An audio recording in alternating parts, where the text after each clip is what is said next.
Champakam Dorairajan case నుంచి మొన్నటికి మొన్న నీట్లో రిజర్వేషన్స్ వరకు అన్నీ కూడా కోర్టు దాకా వెళ్ళాయి. రిజర్వేషన్ వెనకాల రేషనాలిటీ ఏంటి అనేది అందరికీ తెలిసిందే.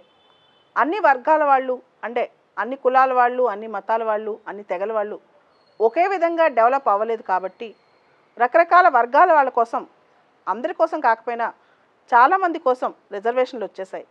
అయితే ఈ రిజర్వేషన్లు న్యాయంగా అందవలసిన వాళ్ళకి అందుతున్నాయా, వీటిలో క్రీమీ లేయర్ అంటే ఏంటి, ఇలాంటి వాటి మీద రకరకాల సమస్యలు దొరుకుతూనే ఉన్నాయి. ఇవన్నీ పక్కన పెడితే 2019లో ఈడబ్ల్యూఎస్ రిజర్వేషన్స్ అనే వచ్చాయి.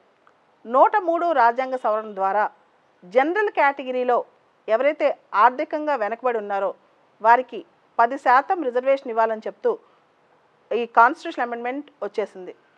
దీనికి సంబంధించి ministry of social justice and empowerment వాళ్ళు ఒక క్రైటీరియా కూడా తయారు చేశారు. ఇవన్నీ బాగానే ఉన్నాయి.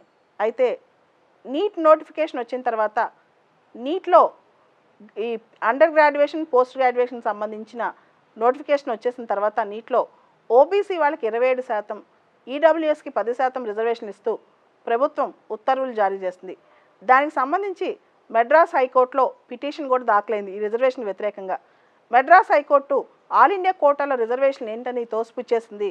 దీనికి సంబంధించిన అపీల్స్ అన్నీ కూడా, దీనికి సంబంధించిన పిటిషన్స్ అన్నీ కూడా సుప్రీంకోర్టుకి చేరాయి. అయితే సుప్రీంకోర్టు దీనికి సంబంధించి అసలు ఏ విధమైన క్రైటీరియా ఫాలో అయ్యారు అని క్వశ్చన్ చేసినప్పుడు గవర్నమెంట్ ఒక క్రైటీరియా ఇచ్చింది. ఆ క్రైటీరియా ఏంటో ఒకసారి చూద్దాం.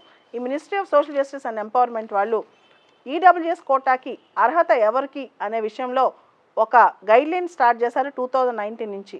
మనందరికి తెలుసు 2019 నుంచి కూడా ఈడబ్ల్యూఎస్ కోటాలో ఉద్యోగాలు, అంటే ఈవెన్ యూపీఎస్సీ సివిల్ సర్వీసెస్ ఎగ్జామినేషన్లు కూడా ఈడబ్ల్యూఎస్ రిజర్వేషన్లో లబ్ధి చాలానే వచ్చింది. ఈడబ్ల్యూఎస్ యూపీఎస్సీలోనే కాదు, రకరకాల సీట్లో కూడా ఈ కోటా కింద భర్తీ అవుతున్నారనమాట. అసలు దీనికి సంబంధించిన క్రైటీరియా ఏంటో ఒకసారి చూద్దాం. అంటే గవర్నమెంట్ ఎటువంటి మోడాలిటీస్ ఫాలో అయింది, ఎవరు ఎకనమికలీ వీకర్ సెక్షన్ కిందకు వస్తారనే విషయంలో. యాన్యువల్ ఫ్యామిలీ ఇన్కమ్ 8 lakhs కంటే తక్కువ ఉన్నవాళ్ళు ఫస్ట్ క్రైటీరియా. అంటే వార్షికంగా వాళ్ళ యొక్క కుటుంబం మొత్తానికి ఆదాయం 8 లక్షల కన్నా తక్కువ ఉన్నవాళ్ళు, జనరల్ కేటగిరీలో ఉన్నవాళ్ళు ఈడబ్ల్యూఎస్ కిందకి వస్తారు. రెండో క్రైటీరియా 5 ఎకరాల కన్నా తక్కువ భూమి ఉన్నవాళ్ళు. మూడో క్రైటీరియా నోటిఫైడ్ మున్సిపల్ ఏరియాస్లో అయితే 100 గజాలు, నోటిఫైడ్ కాని మున్సిపల్ ఏరియాస్లో అయితే 200 గజాలు. అయితే 8 lakhs కన్నా తక్కువ ఫ్యామిలీ ఇన్కమ్ ఉన్నా కొన్నిసార్లు అనర్హతకు గురవుతారు. ఈ అనర్హత ఎలా వస్తుందంటే 5 ఎకరాలు అంతకంటే ఎక్కువ భూమి ఉన్నా, లేదా రెసిడెన్షియల్ ప్లాట్లు నోటిఫైడ్ మున్సిపాలిటీస్లో అయితే 100 గజాల కన్నా ఎక్కువ ఉన్నా, నోటిఫైడ్ కాని మున్సిపాలిటీస్లో అయితే 200 గజాల కన్నా ఎక్కువ ఉన్నా, లేదా అపార్ట్మెంట్లో ఫ్లాట్లు 1000 square feet అంతకన్నా ఎక్కువ ఉన్నా అప్పుడు కూడా అనర్హతకు గురవుతారనమాట. అంటే నీకు 8 lakhs కన్నా తక్కువ ఇన్కమ్ ఉన్నా నువ్వు అనర్హతకి గురయ్యే అవకాశాలు చాలా ఎక్కువ ఉన్నాయి. నీకు పొలం ఎక్కువ ఉన్నా, లేదా ప్లాట్లు ఎక్కువ ఉన్నా, ప్లాట్ సైజ్ ఎక్కువ ఉన్నా. కాబట్టి ఇది చాలా కాంప్లెక్స్ మెకానిజం అని చెప్పొచ్చు. ఈ క్రైటీరియా ఉన్న వాళ్ళు మాత్రమే ఈడబ్ల్యూఎస్ రిజర్వేషన్కి అర్హత ఉంటారు. అంటే ఈడబ్ల్యూఎస్ రిజర్వేషన్లో మీకు 8 లక్షల కన్నా తక్కువ ఆదాయం ఉండాలి, తర్వాత కుటుంబ ఆదాయం, తర్వాత 5 ఎకరాల కన్నా తక్కువ భూమి ఉండాలి, 100 గజాల కన్నా నోటిఫైడ్ మున్సిపల్ ఏరియాస్లో చిన్న ప్లాట్ ఉండాలి, లేదా నోటిఫైడ్ కాని వాటిలో 200 గజాల కన్నా తక్కువ ఉండాలి. అదేవిధంగా అపార్ట్మెంట్లో ఫ్లాట్ ఉంటే 1000 square feet కన్నా తక్కువ ఉండాలి. సో దీనిలో ఎక్స్క్లూజన్ ఎవరెవరైతే ఇంక్లూడ్ అవుతారో రాసింది. ఇవి లేని వాళ్ళు, అంటే దీనికన్నా ఎక్కువ ఆస్తులు ఉన్నవాళ్ళు దీనిలోంచి ఎక్స్క్లూడ్ అవుతారనమాట. ఇది దీని క్రైటీరియా. అయితే మనందరికి తెలుసు ఓబీసీ రిజర్వేషన్లు 27% మనం ఎప్పటి నుంచో ఇస్తున్నాం అనమాట. ఓబీసీ రిజర్వేషన్లో క్రీమీ లేయర్ అనే కాన్సెప్ట్ ఉంది. క్రీమీ లేయర్ అంటే ఓబీసీలో ఒక ఆదాయ పరిమితి దాటిన వాళ్ళు, లేదా క్యాబినెట్ పెద్ద పెద్ద కాన్స్టిట్యూషనల్ పోస్టులు ఉన్నవాళ్ళు కానీ, లేకపోతే గ్రూప్ ఏ పోస్టులు ఉన్నవాళ్ళు కానీ, వీళ్ళందరూ కూడా ఓబీసీ రిజర్వేషన్కి వాళ్ళ పిల్లలకి అర్హత ఉండదన్నమాట. సో ఓబీసీ రిజర్వేషన్లో క్రీమీ లేయర్కి ఒక టార్గెట్ పెట్టారు ఇన్కమ్ లెవెల్స్ చూస్తే కనుక.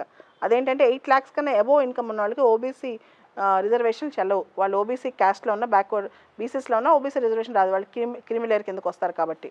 అయితే ఇక్కడ క్వశ్చన్ ఏంటంటే ఓబీసీలకి వీళ్ళకి కూడా ఒకటే రకమైన 8 lakhs స్లాబ్ పెట్టారు. అసలు ఈడబ్ల్యూఎస్ కేటగిరీలో 8 lakhs స్లాబ్ ఏ విధంగా తీసుకొచ్చారు అని చెప్పి సుప్రీంకోర్టు గవర్నమెంట్ని అడిగింది.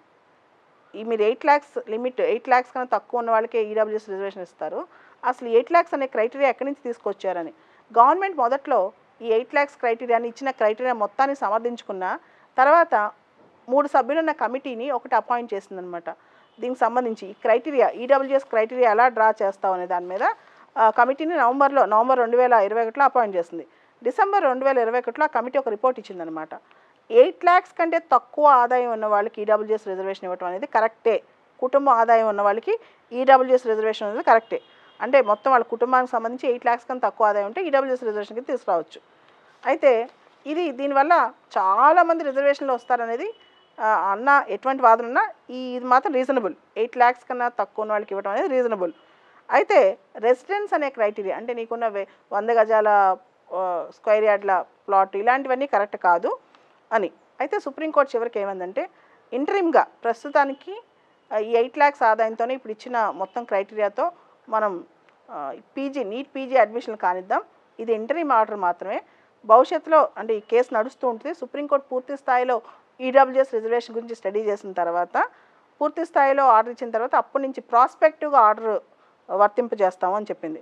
ఆల్రెడీ నోటిఫికేషన్ ఇచ్చేశారు, అడ్మిషన్ జరుగుతున్నాయి కాబట్టి ఇప్పటికిప్పుడు నిబంధనలు మార్చడం కరెక్ట్ కాదు కాబట్టి ప్రాస్పెక్టివ్గా భవిష్యత్తులో మనం మార్చొచ్చు అని చెప్పి సుప్రీంకోర్టు ఇంటరిమ్ ఆర్డర్స్ ఇచ్చిందనమాట.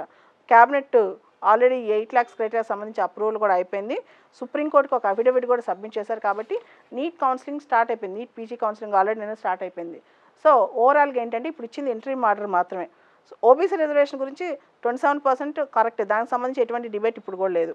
కానీ ఇప్పుడు ఈడబ్ల్యూఎస్ రిజర్వేషన్ గురించి మాత్రం 10% ఇవ్వడం అనేది నీట్ ఆల్ ఇండియా కోటాలో ఇప్పుడు ఇంటరిమ్ ఆర్డర్ ఇచ్చి దీని ప్రకారమే కంటిన్యూ చేయండి 8 lakhs క్రైటీరియా ప్రకారమే. భవిష్యత్తులో సుప్రీంకోర్టు పూర్తి స్థాయి జడ్జిమెంట్ ఇచ్చిన తర్వాత దీన్ని మళ్ళా సమీక్షించే అవకాశం ఉంటుంది.